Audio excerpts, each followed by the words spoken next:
los cabos de un barco, etc.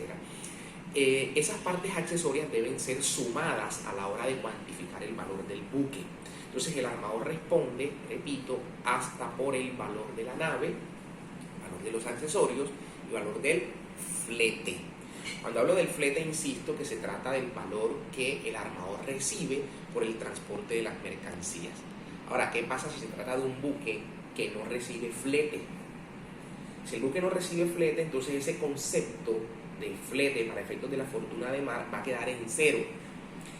El legislador nuestro, para que ese concepto de flete no quede en cero, estableció que siempre, en todos los casos, el concepto de flete va a partir de la base del 10% del valor de la nave.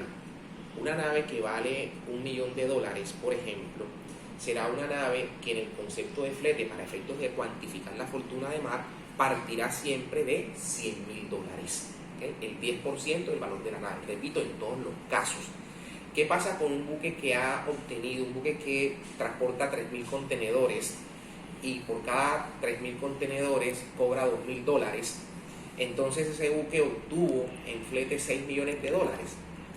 Esa nave, en el concepto de flete, va a tener no solo los $6 millones de lo efectivamente recibido en flete, sino que además va a sumarse el 10% del valor de la nave.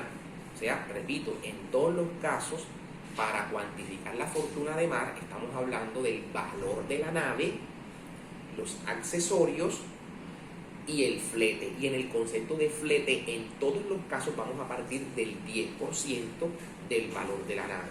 Entonces, 10% más el flete que efectivamente obtenga.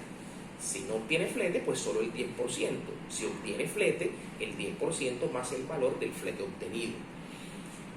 Eso sería entonces el límite indemnizatorio del armador en Colombia. El armador va a pagar hasta ese valor.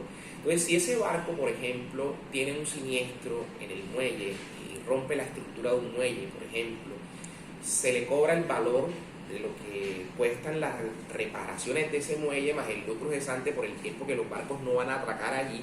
Y eso, supónganse ustedes que sume 6, 7 millones de dólares.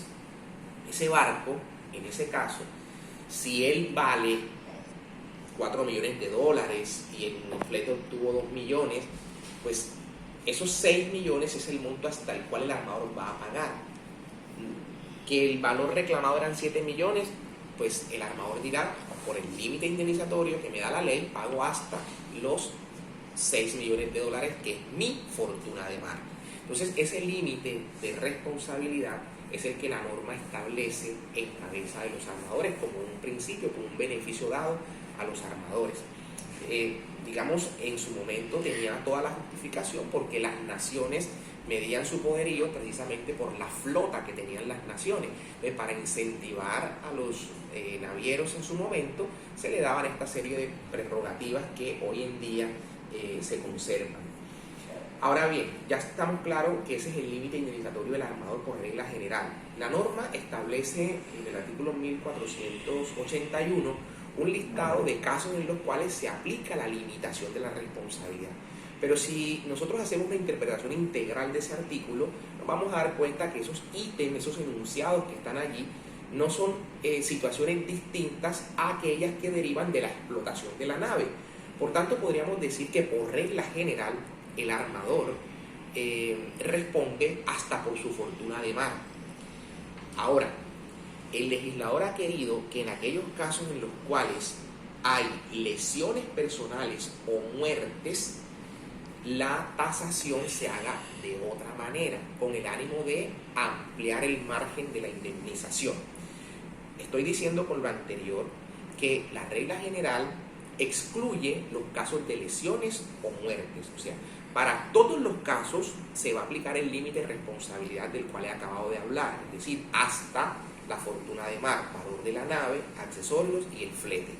Pero cuando se trata de lesiones personales o muertes, de acuerdo al artículo 1487 del Código de Comercio, cuando son lesiones personales o son muertes, en esos casos la limitación de la responsabilidad se va a tasar de la siguiente manera.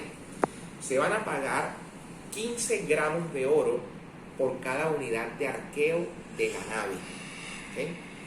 Cuando hablo de unidad de arqueo de la nave, me estoy refiriendo al registro de la nave, a la capacidad de la nave. Se suele hoy decir a las toneladas de registro de la nave. Eso de toneladas de registro surgió porque en la antigüedad los buques cargaban toneles de vino y cada tonel de vino pesaba alrededor de 1.006 kilogramos y por ahí se le puso el nombre de tonlón, tonelada larga. Pero hoy día las unidades de registro de un barco no se miden en función del peso, sino del volumen, de la capacidad de la nave. Un señor de apellido Murson hizo la conversión de estos toneles a espacio, a capacidad, a volumen, dándole 2.83 metros cúbicos. Entonces, cuando uno habla de una unidad de arqueo de un barco o de una tonelada de registro de un barco, no estamos hablando de peso, sino de volumen, y exactamente estamos hablando de 2.83 metros cúbicos. ¿Okay? Entonces, cuando el legislador pone esta tasación, lo que está diciendo es que se va a pagar, en caso de lesiones o muertes, la suma de 15 gramos oro por cada unidad de arqueo del barco. Cada unidad, repito, mide 2.83 metros cúbicos. En ese sentido, si estamos hablando de un buque de 100.000 unidades de arqueo, se va a pagar 15 gramos oro o el valor de 15 gramos oro por 100.000 en este caso. Ahora, ¿a qué unidad de arqueo se refiere el legislador? ¿A la unidad de arqueo bruta del buque o a la unidad de arqueo neta de la nave?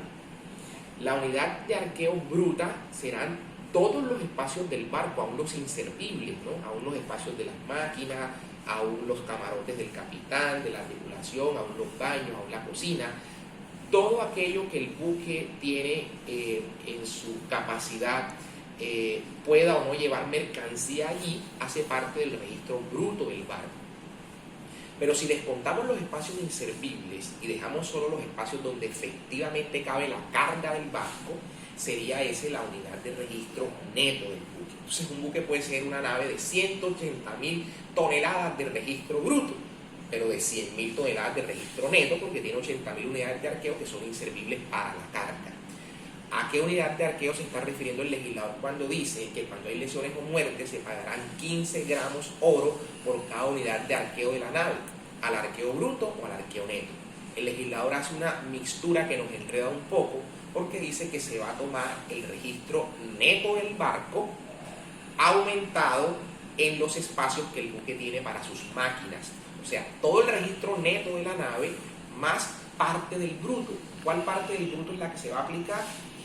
Los espacios que el buque dispone para sus máquinas.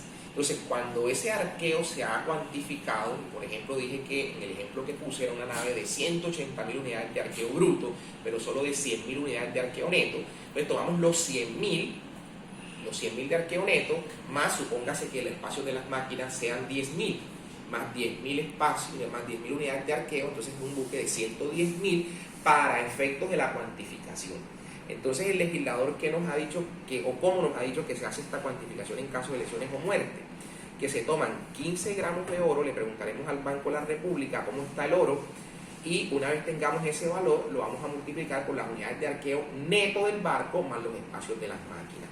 Ahora bien, si eso no es suficiente, el legislador nos dice que entonces se echará mano de la fortuna de mar de la que hablamos hace un rato, de la regla general. Es decir, cuando estamos frente a lesiones personales o a muertes, hay dos bolsillos para hacer el pago a las víctimas. ¿Cuáles son los dos bolsillos? Uno, la cuantificación esta de los gramos oro, de los 15 gramos oro por las unidades de arqueo. Es un bolsillo, lo que nos dé esa cuenta, con eso se indemniza a las víctimas, y si no alcanza, se echa mano del valor de la nave, los accesorios y el flete, es decir, de la fortuna de mar, de la que se aplica en la regla general. Entonces, esa sería la cuantificación en caso de lesiones personales o muertes. Con esto, entonces, damos por finalizado el tema relativo a la responsabilidad del armador. Tenemos entonces, como hemos dicho, que en estos casos, o lo que hemos visto, no es cosa distinta a las obligaciones del armador, los casos en los que responde por las culpas del capitán, los casos en los que no responde por las culpas del capitán, y los límites indemnizatorios. ¿Okay? Son esos pues los puntos que hemos revisado. gracias a amigo Santiago por la grabación y ustedes entonces pues comentan allí por el YouTube y seguimos en contacto y pendientes a los próximos videos con los cuales vamos a seguir reemplazando nuestras clases no presenciales. Muchas gracias por todo. Gracias. Y suscríbanse y activen la campanita. Me dice mi hijo que debo decir eso. Gracias.